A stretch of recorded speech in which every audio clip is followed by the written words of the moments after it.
Hello, hello, hello, everyone, and welcome to the space where we say to ourselves that I can sleep. I hope that everyone is doing well, whether you are listening to this at night or during the day, beginning of the week, end of the week, whenever you're listening to this or wherever you're listening to this, that you are doing well, taking good care of yourselves, and are feeling happy, content. And if you are not, I hope that this helps you out a bit. Hopefully you can just relax, sit back, listen, maybe even fall asleep if you need to.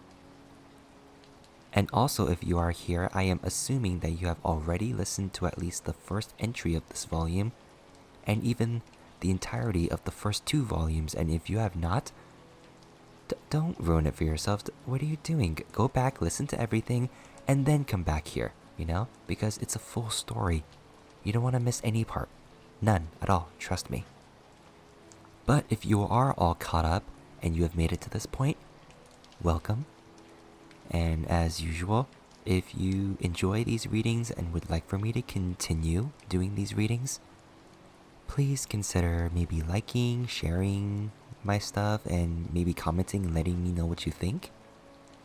And of course, subscribing and following me on all my platforms to keep up with updates and keeping up with all my other stuff outside of my readings. So you can find me on Spotify at iKenSleep, Instagram at officially.ikenwin, as well as TikTok and YouTube at iKenwin. Now let's make our ascension into heaven official's blessing. Chapter 29, Toppled Golden Statue. The boar buries the suffering sun. Call him over right this instant, Xilian said. Fang Xin pressed the index and middle fingers of his right hand against his temple, connecting with Mu Qing in the spiritual communication array. Out in the temple yard, Qirong clicked his tongue. Yang'an? So you crawled out of that middle of nowhere dump? Barren lands really do produce unruly fruit. Think you can rob the gods just because you're poor? Then I won't steal, Lang Ying said. I will pay my respects and worship this god of yours right now. I will kneel and kowtow and beg him to give me money to save the lives of the people of my hometown. But will he give it to me? Qirong was momentarily stumped. He grumbled inwardly. If I say yes, is this guy gonna run away with all that money with full conviction? Thus he replied, His Highness the Crown Prince is a god now, and gods are busy as hell. Who has the time to mind unruly people like you? Lang Ying nodded slowly at this. I didn't think he'd care either. It's not like we never prayed or begged. But it didn't work at all. Those who are meant to die still die. Xilian was shaken. You! So disrespectful in the halls of a god. Aren't you afraid of his condemnation? A cultivator shouted. It doesn't matter anymore, Lang Ying replied. He can condemn me if he likes. I'm no longer afraid of his neglect. So why should I be afraid of his condemnation? Qirong gave a wave. A number of guards waiting on the side rushed forward, surrounded that young man, and started beating him down. Fang Xin was still hard at work, softening their attacks where he could, so it only appeared that Lang Ying was being pulverized. But the man himself just looked confused. He didn't dodge nor evade, and only occasionally raised his hands to protect the satchel on his back. Meanwhile, Qirong had grabbed a handful of melon seeds and munched as he jiggled his leg. Beat him! Beat him hard in the name of this prince! Truly, the very image of a villain. At hearing him call his little title, Lang Ying's head shot up. You're a prince? Prince of what? Do you live in the palace? Can you meet with the king? I'm your granddaddy, Qirong spat. You still think you can see the king, don't you?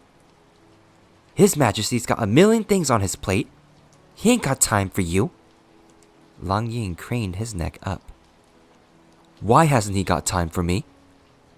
The gods don't have time. And neither does His Majesty.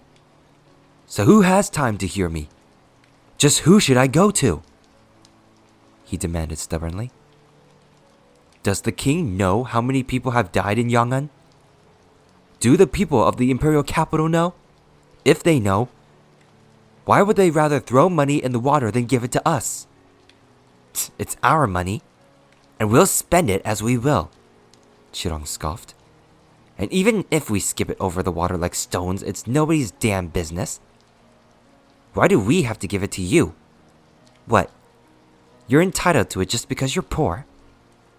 There was some logic in what he said, but it was incredibly inappropriate for the time and place. Xilian was about to find a way to seal Qirong's mouth shut when a black-clad youth rushed over from behind the palace. Your Highness sent for me? Xilian waved him over. Muqing, come quickly. In all the prayers you've revealed recently, have you heard anything about a drought in Yang'an? Muqing was taken aback. No, I haven't. As he continued to manage his own task, Fang Xin snapped. How couldn't you? Refugees have already fled here. It was said in a tone so sharp that Muqing's face stiffened. He replied in a hard voice. I told the truth. There really wasn't anything. Are you trying to say I'm purposely withholding information? Well, did you hear anything yourself? I'm on duty at the Temple of the Crown Prince during odd months, and you're on duty for even months. If there really were people from Yang'an praying for the end of a drought, there's no reason the drought-related prayers would only come in during odd months while you heard nothing. Fang Xin paused and realized that was certainly true. I didn't say you did it on purpose. You always overthink these things. It seemed they were ready to start quarreling again. Xilian gestured for them to pause, feeling his head throb. All right. Fang Xin didn't mean anything by it. Both of you, stop this instant. The two immediately stopped arguing. Incidentally, it was just then that Qirong finally grew tired of watching his subordinates beat up on Lang Ying. He grabbed for a small pouch to dump all the melon seed shells into as he gave an order to the guards. Drag that thieving crook to prison and lock him up.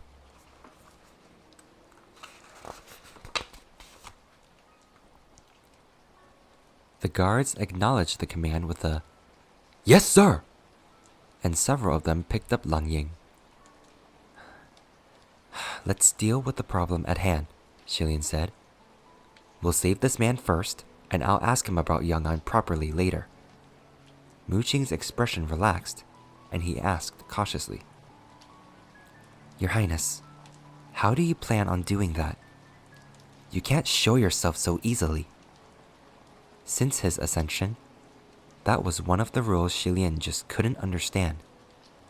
The heavenly officials all talked about helping the common people, and yet they also put on airs, positioned themselves above mortals, and barred themselves from appearing before them at will. Xilian was restricted at every turn, which caused him endless frustration. Thankfully, he also had ways to get around this problem. Without a thought and without looking back, he reached out and pushed. The people standing before them noticed the shadow on the ground vaguely shaking and turned around in confusion. The next moment, Qirong yelled in horror. Cousin Ground Prince! Xilian had pushed his own divine statue over. That kind, beautiful sword and flower-holding golden statue swayed back and forth, then slowly listed to the side, Qirong looked as though he'd just seen his own mother kick out the stool while hanging herself, aghast to the extreme. He lost all care of Lang Ying as he rushed desperately to cling onto the leg of that statue, stubbornly trying to keep it upright and screaming heart-wrenchingly as he did. What are you useless pieces of trash waiting for? Help me hold him up. Don't let Cousin Crown Prince fall. He can't fall. While he was terrified to distraction, Shilian calmly and casually passed by him and stepped out of the hall. Fang Xin and Mu Qing's expressions were positively dumbfounded. It took a moment before Fang Xin finally cried. Your Highness, that was your own divine statue. A toppled statue was a bad omen, so doing the toppling was more or less taboo. A heavenly official who'd push over his own statue like that was unheard of, a rarity in all the three realms. It's only a big hunk of gold, Shilian said. If I didn't do that, I wouldn't have caught their attention. You two go and hold the golden statue down. Keep them in place. I'm going to go meet with that man.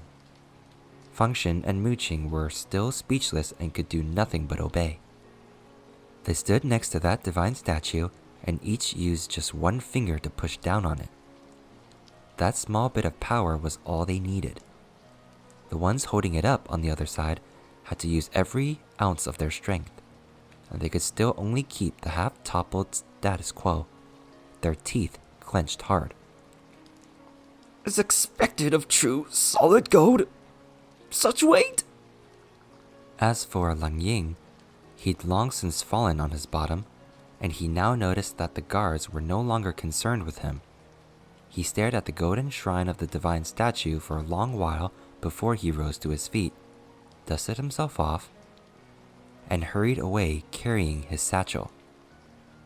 Shilian followed behind, watching. Lang Ying ran for a fair distance and entered a lush and heavy forest, then looked around before sitting down under a tree to rest. Shilian hid behind that tree, then cast a spell with a casual hand seal to transform himself into the form of a young, white-clad cultivator. After the transformation, he looked himself up and down to ensure there was nothing amiss. He was fiddling with his whisk, thinking about how to approach without appearing too abruptly, when he noticed that Lang Ying was squatting next to a puddle by the tree and busying himself with digging a hole in the ground.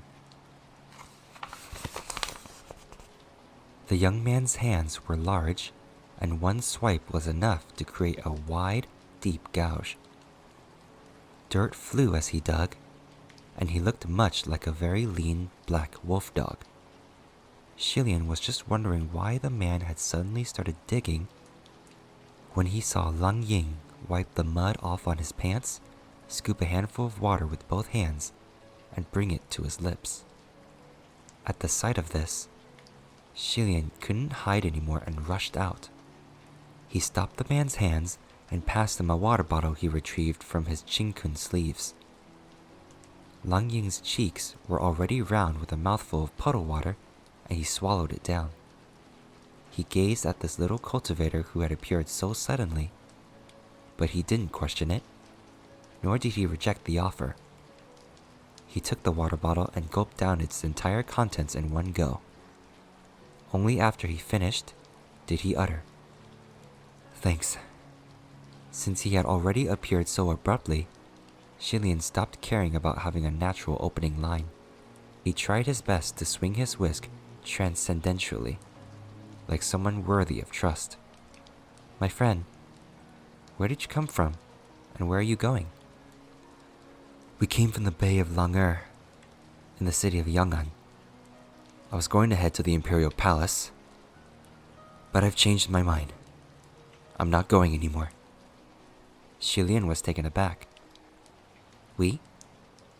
Lang Ying nodded. "We, me, and my son." Shilian was growing even more confused, but his heart was sinking.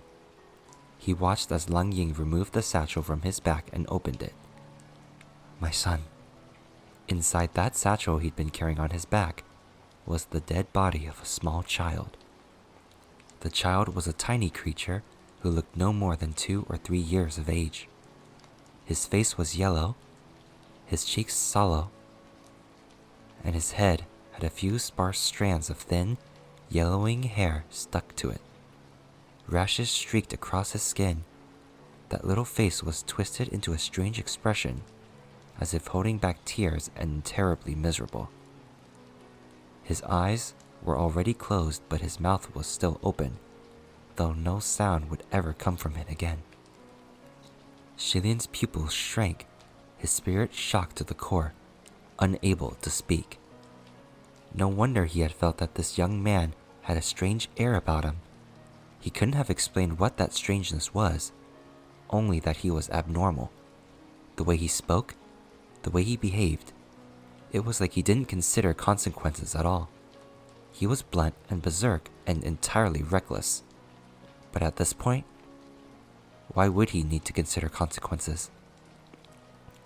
After showing him his son, Lang Ying wrapped the child anew, carefully tucking the cloth around him. Seeing how focused he was in his action made Shilian miserable. It was his very first time seeing the corpse of such a young child. He asked, stammering, How did your son die? Lang Ying adjusted the satchel on his back and replied, bemused, How did he die? I don't know that either. Thirst, hunger, sickness, maybe a bit of everything. He scratched his head.